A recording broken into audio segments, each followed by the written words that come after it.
In 1920, several key people in the London suffrage movement came together to form a society to provide affordable housing for independent women. Achieving voting rights for some women in 1918 was only the first step in gaining full equality for women. The founders of Women's Pioneer Housing recognised that the vote would give women a voice to raise other issues. Access to secure, affordable housing was essential to enable women to achieve their ambitions to work or study and to live with greater personal freedom. In the years after the First World War, a new social housing movement aimed to raise living standards for ordinary people.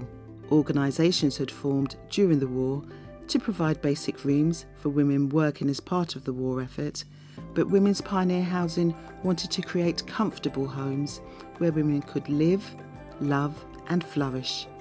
A home of one's own. Women's Pioneer Housing was originally founded to house independent women of modest means who were facing severe housing difficulties in London at the time, and also because its founders understood that housing was central to women's equality, and that if women were able to have a home of their own, they'd be able to progress in their working lives as well and to be independent. So the founding board of Women's Pioneer Housing, which was established on the 4th of October 1920, included both suffragists and suffragettes. For example, Helen Archdale was on the founding board. She was an inner circle suffragette, the editor of Time and Tide magazine, the suffrage magazine, and she was involved in lots of militant campaigns. She was arrested for breaking windows, I think. Andre Strachey, who was a peaceable suffragist who wrote the first account of the effort for women to gain the vote, the cause. They understood that the fight for the vote was just the first step in advancing women's equality. And housing was really central. If women couldn't live independently, if they didn't have somewhere to call their own, if they couldn't afford to work, then they were never going to be equal in society. They were never going to have independence. I think what's interesting from the early minutes of the Women's Pioneer Housing Board is how much this was a conscious political strategy to show that the women from our housing could achieve so much given that secure base. Irish suffragette Ethelred Browning was founder and first secretary of Women's Pioneer Housing. Women's Pioneer Housing is a public utility society formed with the objective of providing small, self-contained flats or unfurnished rooms for women workers. There is a great demand for accommodation of this calibre, for while there is an increase in the number of women who are forced to be self-supporting, the supply of flats and rooms at reasonable rents has dwindled, almost to vanishing point. Prospective tenants are happy to unite and provide the necessary capital required to solve their housing problems. But a large number of women workers are those who are in most need of a comfortable home at a reasonable rent and are unable to help solve their own housing problems. Therefore, those who want to support the careers of women, as well as housing for women, are asked to invest in this society. High-profile figures from the women's rights movement were quick to show their support for the project. This included Baroness Mary Gertrude Emmett, an executive in the London Society for Women's Suffrage. Another vocal supporter was Margaret Mackworth, Viscountess of Rhondda, a Welsh business pioneer who would go on to be the first female president of the Institute of Directors. Her business experience would prove vital to the success of the society. In the post-war economic slump, many large mansions in areas like Kensington and Notting Hill were being sold off as too expensive to run. The public was encouraged to invest in women's pioneer housing, to raise money to buy properties and convert them into flats. The first house bought by the society was 67 Holland Park Avenue, which was converted into 6 flats. The house was bought for £2,850. A further £2,200 was spent on the conversion. This amount was a sign of the Society's commitment to providing accommodation of a high standard. The first tenants were also required to invest £50 to £300 or £2,000 to £12,000 in modern terms in order to secure a tenancy. This investment also gave them the status of members of the society with a say in its development. Stella Fife was one of the first tenants in the first women's pioneer house. As a suffragette, I fought for women's right to vote. I now fight for the right to a home. All women deserve a home. For a living, I teach music. I know the need of a secure place to practice your art, a place to call your own, a place to feel safe in. And contrary to what people may think, this business will work.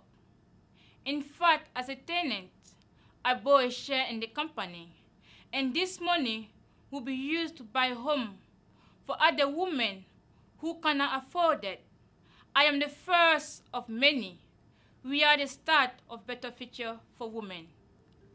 The first property was financed with loans from donors, mostly anonymous, but there is evidence that one of the donors was Margaret Mackworth, the Viscountess of Rhondda, who was in a relationship with committee member Helen Archdale. The independence offered by women's pioneer homes allowed women to choose their own lifestyles. Some tenants did go on to get married and raise families. Others remained single their whole lives or lived with female friends or lifelong companions, travelling and building careers at a time when married women were still expected to give up their jobs. The society showed the strength of its feminist convictions by making the bold move to employ women in professional roles.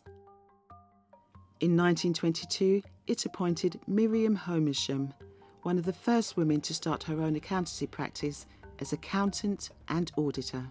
In 1924, German-born architect Gertrude Leverkus was employed to plan the conversion of newly acquired properties. In 1915, Gertrude had been the first woman to enrol on the undergraduate architecture course at UCL's prestigious Bartlett School. She later became only the second woman to be confirmed as a Fellow of the Royal Institute of British Architects in 1922. As a female architect, Leverkus was in a unique position to design spaces that would benefit women's lives. The Leverkus blueprints are very important. They are the work of the first, or certainly one of the first, women architects working in this country. And as such, they are a marker of that change in women's lives that is starting to be pushed forward by, revolutionary women, women with imagination, women with determination, who are going to make change and things happen, not only for themselves, but for other women in society. It can be confidently stated that the flats provided fulfill the objective of the society, which is to provide at reasonable rents comfortable, unfurnished quarters for women, offering the possibility of a home. And although the standard of fittings must be in line with the rents charged, it is undeniable that in their own way, pioneer flats are unique. Before women's pioneer housing, private landlords had been reluctant to rent to single working women. The housing provided by the society enabled women to pursue professions that were newly and sometimes gradually opening up to women. Isabella Gordon, OBE, was one of the first women to work on the curatorial team at the Natural History Museum. My name is Isabella Gordon. My friends call me Bella. I was born in Scotland. My father worked on a farm and my mother had been a servant.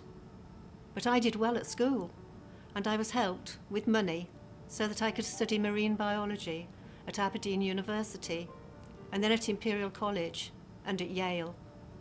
In 1928, I became the first woman scientist to be given a full-time, permanent job at the Natural History Museum. Before then, women, like my friend Helen, had only been given part-time temporary jobs that the men didn't want. Helen lived at 15 Bramham Gardens, and I came to live here too. Having secure housing at a rent that I can afford, near to where I work, means that I can concentrate on my research and be published in scientific journals. Throughout the 1920s, women's pioneer housing continued to grow. By 1930, Helen Archdale had taken over as chair, and the society owned 43 houses converted into 339 flats. In 1929, the Wall Street crash triggered an economic depression which slowed the rapid growth of the society in the 1930s.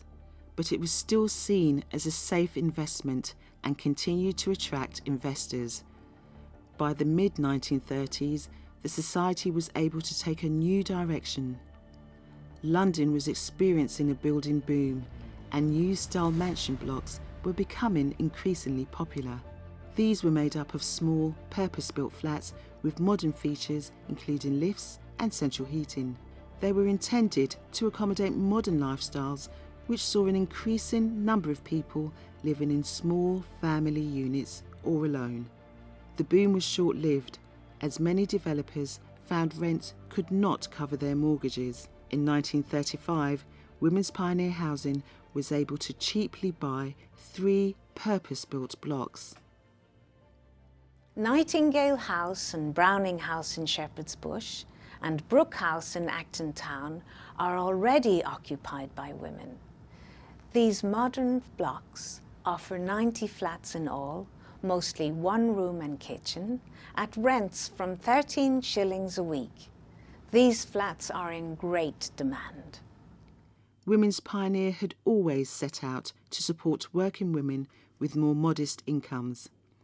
This new kind of flat gave them the opportunity to offer lower rents, making their housing more accessible than ever.